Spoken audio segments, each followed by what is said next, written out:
کے لیے جب آپ بیمار ہو جاتے ہیں تو بڑے بڑے ڈاکٹروں کی ایسے ڈاکٹروں کی تلاش میں پیسہ بھی خرچ کرتے ہیں، سفر بھی کرتے ہیں، وقت بھی نکالتے ہیں، سارے نخرے بھی برداشت کرتے ہیں، فیسیں بھی ادا کرتے ہیں کہ بھائی شفا ہو جائے۔ تو وہ شفا تو صرف قبر تک کے لیے ہے بھائی، دنیا کی زندگی ہے وہ بھی ضروری ہے، کرو ضرور کرنا چاہیے، لیکن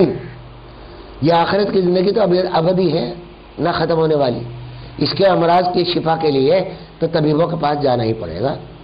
ان طبیبوں کو تلاش کرنا ہی پڑے گا، تلاش کریں۔ تو اس واسطے یہ بات عرض کرتا ہوں اور پھر بات کو ختم کرتا ہوں، دیر بھی ہو گئی ہے، کہ اس محبت کا پیدا کرنا واجب اور فرض ہے۔ جس طرح یہ بات غور سے سننے کی ہے، اس کو ہم بعض لوگ یہ سمجھتے ہیں کہ یہ آپشنل معاملہ ہے، آپشنل نہیں ہے، فرض ہے، واجب ہے کہ اللہ تعالیٰ کی محبت اور رسول کی محبت کو دل میں پیدا کیا جائے۔ اگر اس میں کمی ہے تو اس کا علاج کیا جائے، یہ واجب اور فرائض میں سے ہے۔ جس طرح نماز فرض ہے، جس طرح زکوٰۃ فرض ہے، اسی طرح ان کی حقیقت کو حاصل کرنا بھی فرض ہے۔ اور یہ جس طرح مرض کی شفا ڈاکٹروں سے، طبیبوں کے ذریعے سے اللہ نے رکھی ہے، اسی طرح اس محبت کی تخلیق اللہ تعالیٰ نے صحبت میں رکھی، صحبت کو حاصل کی۔ دوسرا کام یہ ہے کہ تھوڑا سا وقت نکالیے، اور اس نیت سے نکالیے کہ یہ میں اللہ کے لیے نکال رہا ہوں، اور کوئی مقصد اس میں نہ ہونا چاہیے کہ اللہ کے لیے وقت نکال، اس میں کچھ تسبیحات، ذکر اللہ جس کو کہتے ہیں، تھوڑا سا ذکر اللہ کریں، اور وہ ذکر اللہ یا تو کسی سے پوچھ کے کر لے، یا پھر ایسا کریں جو میں عرض کرتا ہوں وہ سب کے لیے عام ہے کہ کچھ تسبیحات پڑھ لیں، مشکل سے 10 یا 15 منٹ لگیں گے، بلکہ شاید 15 منٹ بھی پورے نہ لگے۔ تو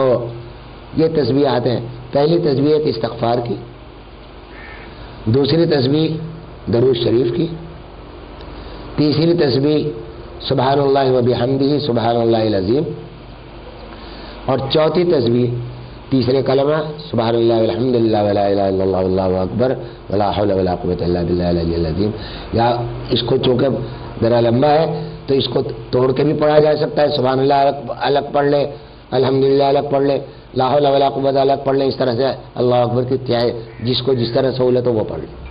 اور یہ پڑھنے کے بعد اللہ سے یہ محبت کرے کہ یا اللہ، نیت یہی کرے کہ میں اللہ کی محبت کے لیے، اس کی رضا کے لیے ذکر کرتا ہوں، اور اس کے بعد دعا بھی کر لیں کہ یا اللہ میرے دل میں اپنے رسول کی محبت پیدا فرما دے۔ کر کے دیکھیں گے تو پتہ لگے گا، انشاءاللہ تجربہ ہوگا، اور اس تجربے سے پھر ہمت بڑھے گی کہ حق تعالیٰ شانو کیا کیا نعمتیں عطا فرماتے ہیں۔ پھر ان نعمتوں کے آگے اپنی جن دوڑ دھوپ میں جا رہے ہیں ان کی بھی حقیقت کھلے گی کہ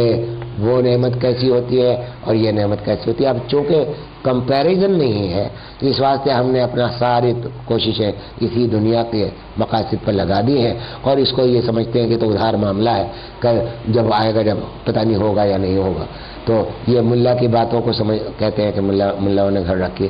واللہ ملا کوئی بات اپنی طرف سے نہیں گھڑتا، جو اگر صحیح معنوں میں ملا ہے تو سمجھے۔ ملا جیون ان کے نام کے ساتھ ملا ہے، بڑے درجے کے بزرگ تھے۔ ملا کا لفظ آج گالی بنا دیا گیا ہے کہ یہ ملاؤں نے ایسا کر دیا، ملاؤں نے ایسا کر دیا۔ تو ملا کبھی اپنی طرف سے گھڑ کے کوئی بات نہیں کہتا، وہ بہت ڈرتا ہے اللہ سے کہ حضور صلی اللہ علیہ وسلم کے اس فرمان سے کہ جو شخص میرے بارے میں کوئی ایک بات ایسی بات بیان کرے جو میں نے نہیں کی تو وہ اپنا ٹھکانہ جہنم میں بنا لے۔ وآخر دعوانا الحمدللہ رب العالمین۔